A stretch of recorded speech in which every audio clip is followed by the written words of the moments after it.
Field Notes 12/6/2021. Not much to report today. With any luck, there won't be much to report until after the snow thaws. Hello, Church and Shards, and hopefully this will be the last video in this look. But as I was putting my makeup on today, I did actually record myself doing it, but I'm probably not going to put it up because I have so many camera problems. So many fucking camera problems. Anyway, what I was thinking about was talking about this particular video. This 12 most incredible finds that scientists can't explain. Some of them are archaeological in nature. My voice is so blown. Please bear with me. But anyway, I wanted to watch this first one because there's another one that popped up in my feed because, of course, since I watched one, clearly I must want to watch all of them. But what was interesting to me is there were some new things on here that are new to the whole, like, archaeologists have no idea what they're looking at. Oh, mysterious artifact. So I just thought that would be kind of interesting to look at together. And if I see one that I am particularly interested in, which there is one, it's at the end, I want to do some more background history on it and maybe actually turn it into a podcast episode. Again, I don't know exactly like how truly interested people are in the existence of these things individually. Like, it's not like the Koso artifact where like everybody knows what it is, everybody wants to try to use it to prove something. Like, there's books and papers and shit written about the Koso artifact. So I don't know how many of these have like a following, I guess is what I should say, or even a history of being around. But if I see one that I think is really interesting, I will probably do a deeper dive. And we can learn more about it together. And it'll be archaeological fantasies because, like, yeah, no way. Anyway, let's get started on the video. I left all their information up because I feel like that's probably the best way to do this because it's not my video. And I wish I got views like that. Oh, sexy, sexy views. Anyway, I have no idea. I don't know what I would do if I got views like that, man. 54K people, like... How many comments are even on this thing? The comments alone. The idea of having that many people leaving comments alone is just like terrifying to me.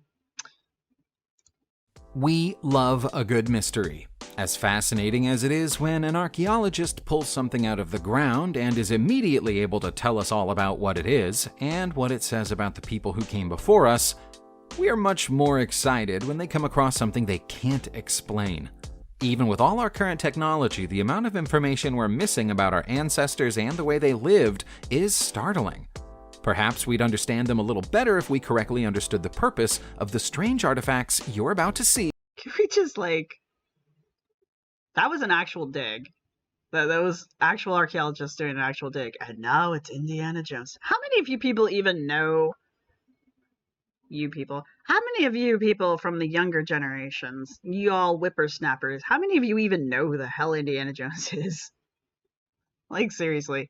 Outside of this clip, beyond this clip, how many of you even know who Indiana Jones is? In this video. Our first mysterious artifact doesn't come from just one place in Europe, but from all over the continent. And scientists can't agree on whether they occur naturally or whether human hands fashioned them. Between 700 BCE and 300 BCE, a series of stone-walled forts were built in Europe on hilltops. That alone isn't unusual, but what does make them unusual is the fact that there are parts of those walls that have fused together into glass. Even now, so many years later, the remnants of air bubbles can be seen inside the glass, proving that the rock was once subjected to incredibly high temperatures. Experts refer to the phenomenon as the vitrified fortresses of Europe. Of all the countries within Europe, Scotland is the place where most examples can be found. John Williams was the first researcher to identify them back in 1777, but in the 250 years since, nobody has been able to shed any light on how this process could have happened. The kind of extreme and sustained heat that would be needed to vitrify the rock on purpose shouldn't have been achievable by the people of the era. Deep in the all-time... Well, I mean, obviously it was dragons. I don't know much about the vitrified fortresses. I do know that they are an actual, like, thing. I don't know the details, but it won't be hard to look up. because I've heard about it before. I know they're a real thing. I know you can go see structures that are supposedly vitrified, and I'm not sure about the details beyond that. So I will definitely be looking this one up. But I mean, if you are in Europe, it is something you can go see. And obviously it was dragons. We've all seen the dragon movies. We've all seen Lord of the Rings. High mountains, you'll find a getaway that may not actually be a getaway. The majority of geologists insist that this door-shaped object is a natural formation that happens to look like a gateway. But there are plenty of people who say that the smooth edges and contours mean that it must have been built deliberately. Unsurprisingly, a lot of legends and rumors have sprung up around the mysterious structure. To the people who believe in the myths, this is Ehrlich's Gate, a name that has caught on so strongly that even people who don't believe the tale use it to refer to the rock formation. The legend says that Ehrlich was a dwarf who ruled the lower world, and he used this gateway as a portal between the lower world and the world that we all occupy. He didn't make the journey just for his own amusement. He would enter our world to harvest human souls during the night, and then take them back to his kingdom before morning arrived. The story is more than a little fanciful, so perhaps it is just a strange natural rock formation after all. There's a lot that we don't... I mean, just going off of the name of Ehrlich, and the fact that he's a dwarf, it kind of tells me that it's kind of like a more Nordic myth that we're dealing with here, which kind of explains a lot if you know anything about the mythology of the area. Like, they do believe in land elves. They did. There's a lot of land spirits, a lot of dwarves, a lot of elves, and the whole like having to get back before daylight. Dwarves would turn to stone in direct sunlight. So I mean, but this is all this is the myths and the fairy tales. I mean, come on, guys, it's clearly natural. I mean, look at the way the rest of the rocks around it are breaking. Those rocks are breaking at a very sharp, angular way. So I don't understand why. I get why people initially think it looks like a doorway, yes, but just look at the area around it and it's clearly natural. Now, having said that, I think I actually did a podcast with the Spooky Science Sisters about caves as portals to the underworld. So seeing something like that in a rock formation that is still embedded in the ground, I mean, I can see why, if it's as old as it is, which, I mean, it's rocks, so yes, and it's already associated with dwarves, I can see why that happens. Like the whole concept of an impassable doorway or impassable gateway is truly a portal to another realm. You see that in a lot of mythology. European mythology, again, it's all revolving around like fairies and dwarves and literal fairy tales. I mean, that kind of stuff. You even see, like, you can even do a callback to Beetlejuice, if you've seen it.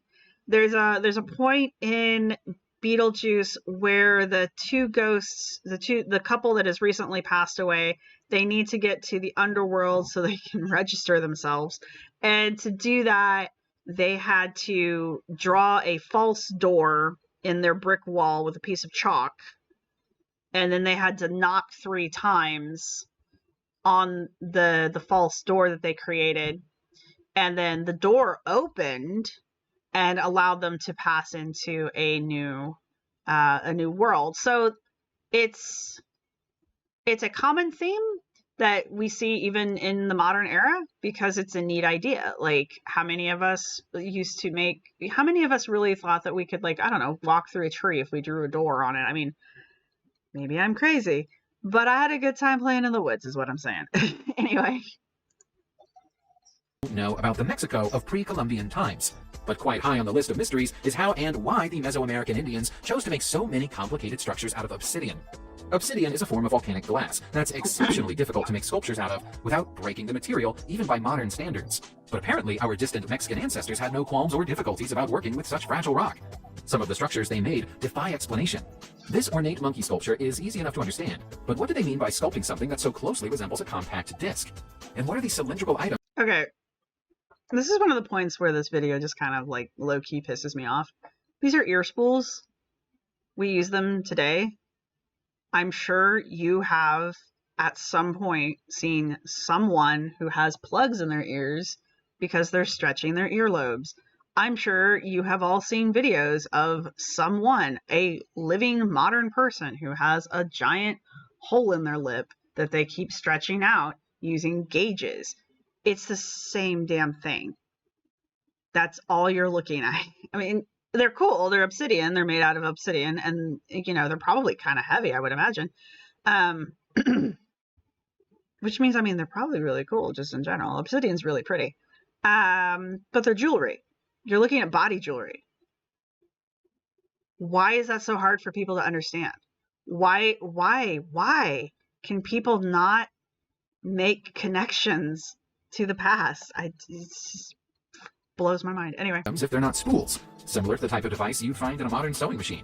It's nothing like a device that you would see. I mean, yeah, my bobbin looks like that, but whatever.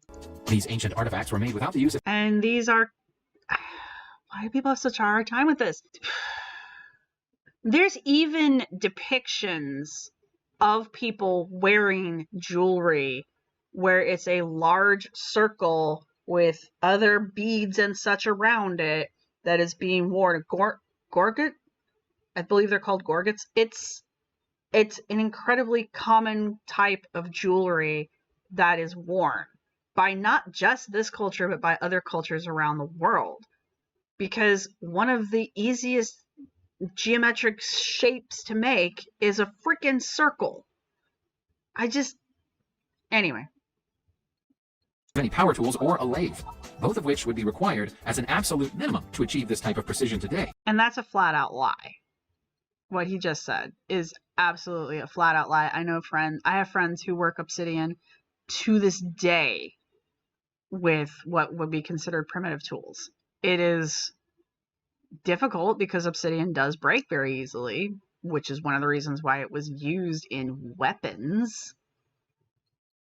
So, clearly it's easy to use. So this claim is just straight up BS. Can you tell I'm irritated? The ancient Mexican art of obsidian sculpture is a total mystery to us. It's not. Almost total mystery surrounds the existence of this clay tablet, which was discovered on a coastline in the United States of America. Fans of Lovecraft probably think it looks very familiar, though. The creature that's been etched onto the front of it looks almost exactly like Cthulhu, who made his first appearance. Gee, I wonder why it looks exactly like Cthulhu. Also, this is not the official artwork. There's only one official picture of Cthulhu that Lovecraft ever gave his thumbs up to, and this isn't it. In Lovecraft's story, The Call of Cthulhu, in 1928. Since then, Lovecraft enthusiasts have created their own Cthulhu mythology, which some people treat as if it were a religion, so it's entirely possible that a Cthulhu devotee made this tablet and deposited it on the coastline for someone else to find. It might not be that straightforward. I mean, it's also entirely possible that some artist made it. It doesn't necessarily have to be a devout Old Ones worshiper. Like, it's a weird object, yes. It's weird that it was found there. But it doesn't mean it. It doesn't mean any of these things. Though, we don't currently know the age of the tablet. And this is a completely different tablet. This is different than the one that they showed at the beginning. Also, props for, attempting to make it look like you're using cuneiform, even though you were clearly not. That's not the same one from the beginning. Yeah, no. That is totally not the same. So, not only... I mean, yeah, they're similar, but that is not the same. I lost my place. This one's clearly better artistically put together. I mean, it's... And the sides don't look all, bloated and stuff. Yeah, that is not the same. It's not even the same size. Also, this one looks like it's made out of, terracotta or something. The other one looks like it's made out of, sculpty clay. Fun fact about Lovecraft. People, I mean, there's a lot of them. People like to, he's not wrong, the talker on the video isn't wrong that there is, a group of people out there that think that the Old Ones are real and that they are really out there. And I don't know if they worship them or whatever. I don't know. But they are a real group of people. I think they're a very small group of people, but they do exist. But all through his life, Cthulhu, God, did it again. Lovecraft, his stories were so vivid for people, especially people in the time period that he was writing in, that they really kind of glommed onto it, and it really hit a nerve with people, and they really liked it. And there have always been a group of people that have suspected that Lovecraft was writing about a real thing, real ancient gods and that kind of stuff.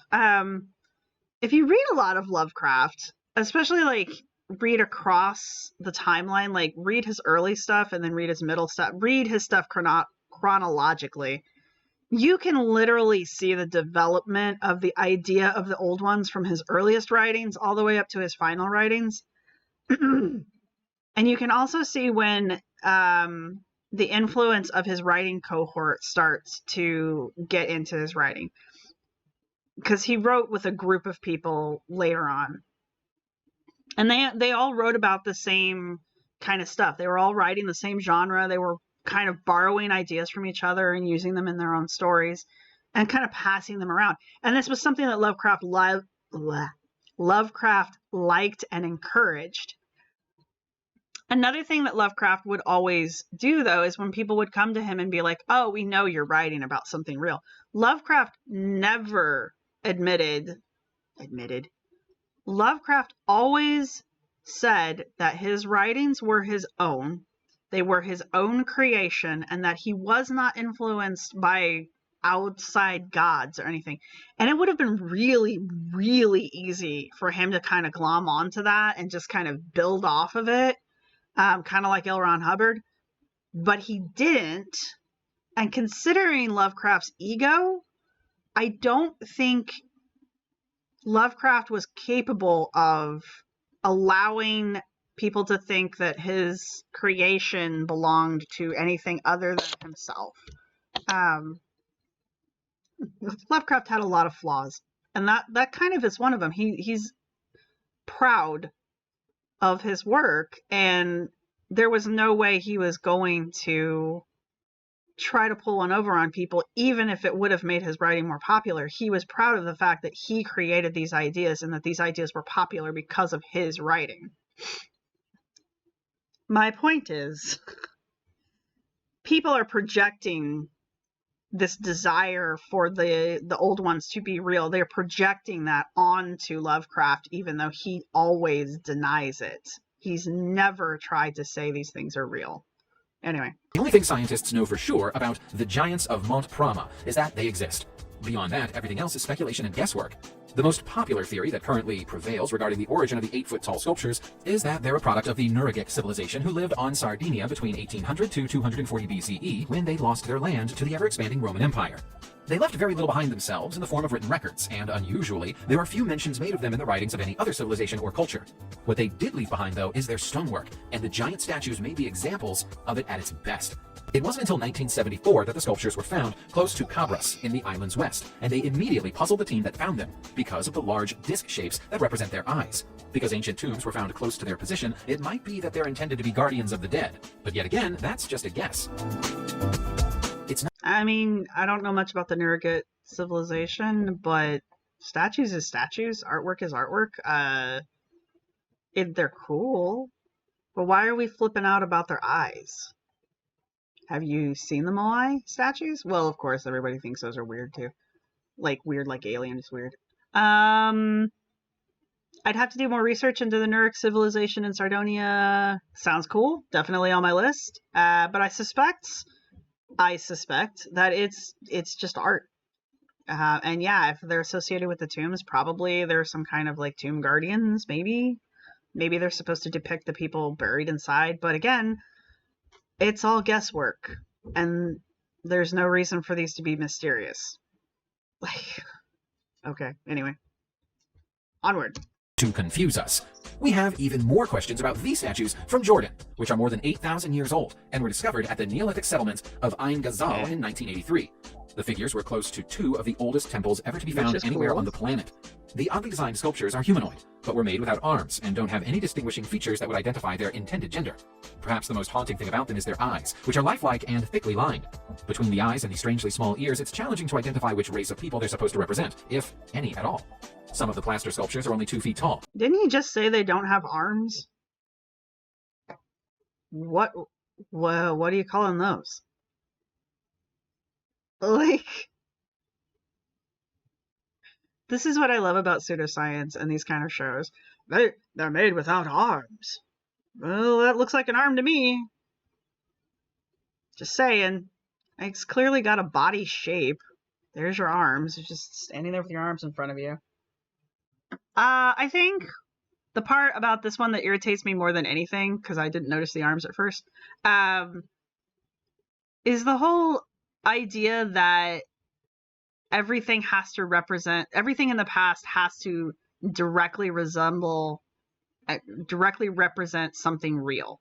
Like, this statue has to represent a certain ethnicity and a certain gender. It is unacceptable that it does not. And it's just like, ancient people were capable of abstract thought. They were capable of imagination. They were capable of humor. They made jokes. So why is it so hard for you to just be like, this represents people? Like, okay, it looks weird to you because, I mean, not a lot of people have Michael Jackson nose. Sorry, Michael Jackson fans. But it's like, oh, their eyes are so lifelike and heavily lined. Dude, if I saw somebody with eyes like that, I'd be taken to the hospital. Something is wrong. They need sleep. There's nothing normal about these eyes and then abnormal about the small ears and the way the nose is designed. I mean, the head is very human-shaped. The neck is human-shaped. The body is human-shaped. The legs are in the human placement. You have to look for the arms, apparently. It even looks like they're covered in, like, maybe a slip coating, or maybe they're, like, glazed in some variety. So maybe the reason why you can't see all the features that you desperately need to see in order to assign race and gender to these things, to these inanimate objects, by the way, is because they fell off because of the glaze or the whatever on them. I don't know. This one just kind of ticked me off because they're just like, we can't tell what race or gender these statues are supposed to represent. They don't have to represent anything. When you see an animal sculpture from the prehistoric past, are you, like, immediately worried about what fucking gender the animal sculpture is? No, you just accept that it's an animal. It's an antelope. It's a rabbit. It's a fox. It's the same concept. It's a person. It represents a person. And what if it is a god statue? So anyway, this one just kind of pushed a button on me. I don't know anything about these statues, to be perfectly honest with you, but it is another one that I'm probably going to go try and look up because it's not one I was aware of before this. Whereas others are 6 feet tall or even larger. Unfortunately for us, the civilization who made the statues is no longer around to be asked about their purpose. We don't know which Neolithic artist to thank for the creation of these curiosities, and nor do we know who they're supposed to represent. If you talk about geoglyphs in Peru, most people will assume that you're referring to the world-famous... Okay, I've already seen this one, and I just felt my blood pressure spike. Oh my god. This one's actually going to mention Daniken, Von Daniken. So yeah, let's just get through it. Nazca lines. Far fewer people are aware that a mere 25 miles away there are more ancient etchings in the earth, and these are arguably even more impressive and puzzling. The geoglyphs can be found on a plateau known as Pulpapampa and cover a wide area. Despite their clear visibility, Western eyes weren't first laid on them until Swiss researcher Erich von Daniken located them during the 1990s. I am almost... If these are real, and I do not put anything past von Daniken as far as creating forgeries, if these are real, I guarantee you von Daniken is not the person that discovered them. I will be looking into that because either A, these aren't real, or B, von Daniken's taking credit for someone else's discovery. And if I am wrong, I will apologize, but I'm willing to bet that I am not. So... Top of the plateau, you'll find just over a dozen detailed anthropomorphic designs, including what appear to be human figures wearing feathered crowns and battle helmets. Far more impressive than the pictures of humans and animals, though, is the star figure, which is known as Astrea, and its companion sundial design. I have no idea what they're talking about there. What star figure? I don't see a star. Which should not be surprising at all, considering if they're getting their information from anything Von Daniken wrote, God only knows what's really there. At the center of the sundial is a double helix, which may once have been the foundation of a labyrinth, right next. The other issue with these videos is just they just kind of interdisperse clips from whatever they can find into these videos. So I don't even know if this is actually what we're supposed to be looking at. How is that a double helix? Like, if that's the actual thing, that's not a double helix. This is not even close to a double helix. To a crisscrossing pattern of bands and lines that may have been used to tell the time based on the position of the sun. If you're brave enough to travel right into the heart of the Sahara, you'll eventually come across the Tenere Desert. It's a barren and inhospitable place with a name that translates into English as the place that contains nothing. The name is a little dishonest, though. It's not empty. It contains the largest animal petroglyphs ever discovered anywhere in the world, and they go by the name of the Davos giraffes. The larger of the pair is 18 feet tall. The giraffes aren't even alone in the desert. They're accompanied by more than 800 more carvings of many different types of animals, including lions, camels, buffalo, and ostriches. The biggest question that experts have about the giraffe carvings is the straight line that appears to lead down from the mouth of the giraffes to the humanoid figures below them. Could they represent leads? If they do, is this evidence that early humans once domesticated giraffes in the same way they later did with horses? On many Why would you make that assumption? First off, I don't know what he's talking about these lines, so I'll have to go check that out. Secondly, why would you think you can ride a giraffe? What in the physiology of a giraffe makes you go, I could ride that? I could use that as a beast of burden. Have you seen a giraffe? Probably, if anything, it's depicting like it's a pet. I don't know why you would keep a giraffe as a pet. I don't know. But I also don't know why you would just leap to that assumption. Websites around the internet, you'll find people who claim that there was once a species of giant humans living on our planet alongside regular-sized humans. There's very little evidence It was never giants. Never. to support their claim, but the existence of old battle weapons like these enormous Minoan axes helps to add a little credence to their claims. You can tell just by looking at them. No, it doesn't. It adds no credence to any claim ever. It's stupid that you would say, oh, I found a giant axe, ergo giants. No. It's... And that there's no way a normal-sized human would ever be able to pick them up or use them in battle. Ceremony, decoration, ritual, just to see if you could. All of the axes that have so far been recovered from the Minoan Megaron area of Meru date back between 1700 and 1300 BCE, and some of them have been heavily and ornately decorated. And that right there tells me that that they were it's used just... for ceremonial or worshipful purposes. But picking them up for a ceremony would still have been extremely difficult, and we don't know of any culture who ever worshipped axes. That's just dumb. We don't know any culture that ever worshipped axes. Just because you have a big thing doesn't mean it was being worshipped. The axe could easily represent something. The fact that they're ornate, some of them are ornate, immediately tells me that they're ceremonial in nature, even if it's just, for display. Like, just think of things today that we have that are giant-sized. It doesn't mean there's giants. It just means we like big things. It's so stupid. Their existence is a riddle, but that still doesn't mean that they were made for giant warriors. But yeah, we're going to let you assume It's likely that we'll never know all there is to know about the Great Pyramid of Giza and the structures that stand around it, especially when new mysteries come to light all the time. In 2018, 24 solid Aswan granite boxes were found inside a series of hillside caves just south of the pyramid, each one weighing more than 100 tons. Okay, they're south of the pyramid, and I think they predate the pyramid. Therefore, they have nothing to do with the pyramid. So thanks for giving us that false lead. There's something a little foreboding about the casket-shaped boxes. Perhaps it's the fact that they're a morbid shade of black. Or maybe it's the fact that we have no idea how the ancient Egyptians could have created such geometrically precise shapes, symmetrically perfect to a degree of a small number of microns. We have no idea how one of the most advanced civilizations on the planet was able to do something so advanced.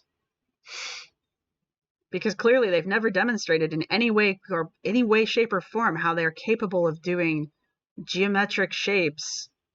Like the sarcasm's not even there for it. I'm so tired of these claims.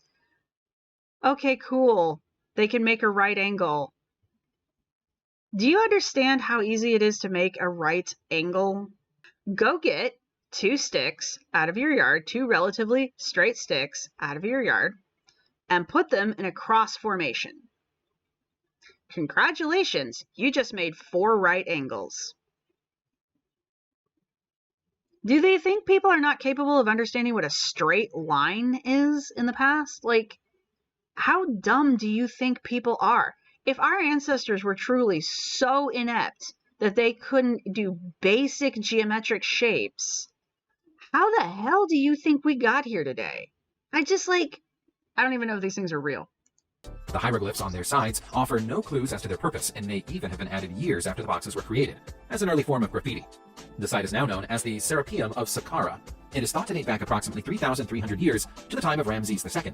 The boxes are so well made that they're still airtight even after all these years, but it's thought that they might contain the mummified remains of Apis bulls, which were worshipped. So far, you've only shown me one box in all of these pictures. You've only been showing one box. And maybe you only have pictures of one box. And also, how the hell did you get inside of it to take a measurement of the angle of it if it's sealed? Red flag? By ancient Egyptians as earthbound representations of the god Ptah. Although it looks to some people like a sculpture of a hedgehog playing a mouth organ, this is the monolith of Tlaloc, a depiction of the Aztec god of rain that you'll find in Mexico City, and its history is almost as stormy as the god it represents. Even now, in these less superstitious times, people believe this statue has supernatural abilities. When it first arrived in Mexico City, it was followed by an enormous rainstorm that arrived out of season, and yet soaked the city for an entire week. That was some time after its discovery during the late 19th century near Cuautlanchan. It was likely built to encourage rain to fall on a field of maize, although for some mysterious reason, it was never completed. Perhaps that's for the best. Tributes to Tlaloc were often the site for the most gruesome of all human sacrifices because it was believed that Tlaloc specifically required the blood of children to generate rain. I always dismiss claims of human sacrifice without evidence, especially when it comes to child sacrifice, because it's a way of pointing at a civilization or a group of people and being like, other! They're so weird! They're so different! So unless you've got some hard evidence to back that up, I would completely dismiss that claim altogether. The whole rain thing, I mean, clearly we don't have to sacrifice children for it. Clearly the statue can create rain out of thin air. Oh, wait. It also shouldn't be weird to find a giant statue near a cornfield, and I mean we still to this day put random symbols up around our brown fields and stuff. So this one I'd have to look into it a little bit, but I mean if it's already been identified and it's clearly been moved from wherever location it was at, I mean it's gone, and unless you can prove to me without a doubt, and I will poke plenty of holes into any argument you provide for me about child sacrifice, then I just wish people would quit saying that. Wow, I'm getting really upset at this video. I'm sorry. The storm that followed its arrival in Mexico City in 1963 was unmatched during the dry season by any recorded storm before it, or any storm that's happened since. The only things we've been able to discern about the Longyao caves in China have been determined by way of testing. As a result, we can tell you that they're approximately 2,200 years old, and they were therefore built before the beginning of the Qing dynasty. Beyond that, everything is a mystery. There's plenty of writing, or what appears to be writing anyway, on the walls of the caves, but nobody has ever been able to translate it. It doesn't match any known language from this region, this period, or any other place or period in history. The carvings are precise and show evidence of chisel work, and yet if we accept that the caves were made with chisels, then we must also accept that well over 1,000 people must have been involved in digging them out for several decades. How was such a large-scale project possible without leaving a single historical record or identifying mark behind? People woefully underestimate manpower and skill level. I don't know what they're talking about writing. I don't see anything that even remotely looks like writing. Unless they're saying all those little hash marks are writing, but we've already established that a chisel was used. So my guess is they're chisel marks. These are really cool. I've never seen these before or heard about them. If this is the actual location, it's really pretty. It also looks really modern. Just like, it looks really clean. It looks really modern to me. So that's going to be by guess. But again, I don't know. I don't know where he's getting his date from because I don't know anything about this. And I also know that like ancient art can sometimes look really modern if it's done really well. And this clearly is done really well. But also, like, you don't need to have thousands of people working hundreds of thousands of hours to do things. People really, really, really, really overestimate how much labor a person can produce, especially when they don't have to do all of the bullshit that we have to do in our modern era because we like to keep ourselves busy and go crazy.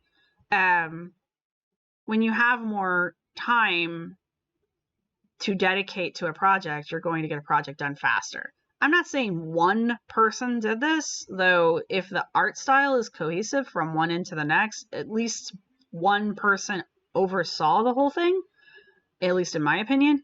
But you know what?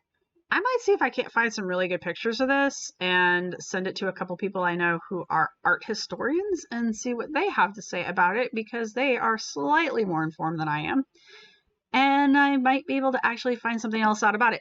Another thing is like China is like, I've noticed, is the new location for all of the weird stuff to be found, because it's really hard to verify anything that comes out of China just because of like information walls. People like to point fingers at China right now. China the country, not China the government. Because of the Chinese government, it's really difficult for outside researchers to get in there and like look at anything.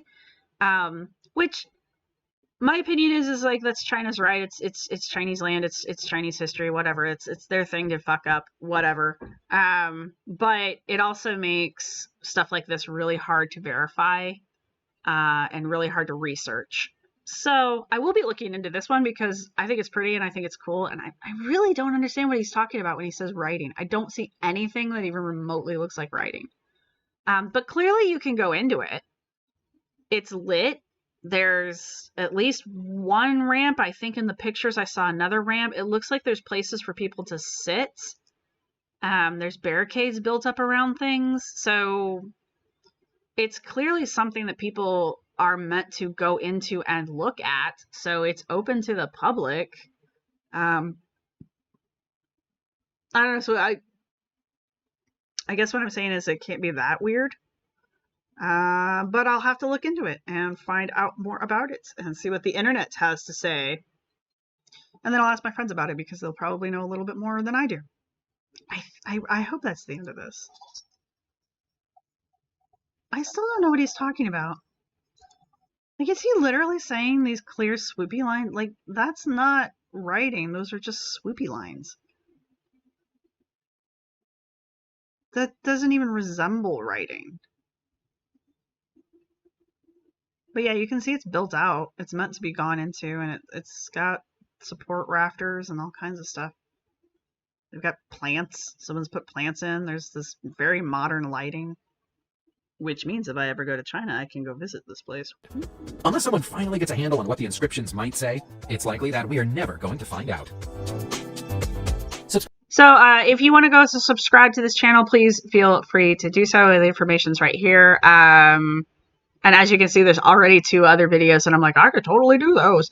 I liked this one because it gave me some things that I've not heard of before. I highly doubt any of them are that mysterious. They're probably already explained, and this channel's just choosing to ignore that because ratings. I mean, can't beat those views. I don't know where I was going with that other than, like, I'm jealous.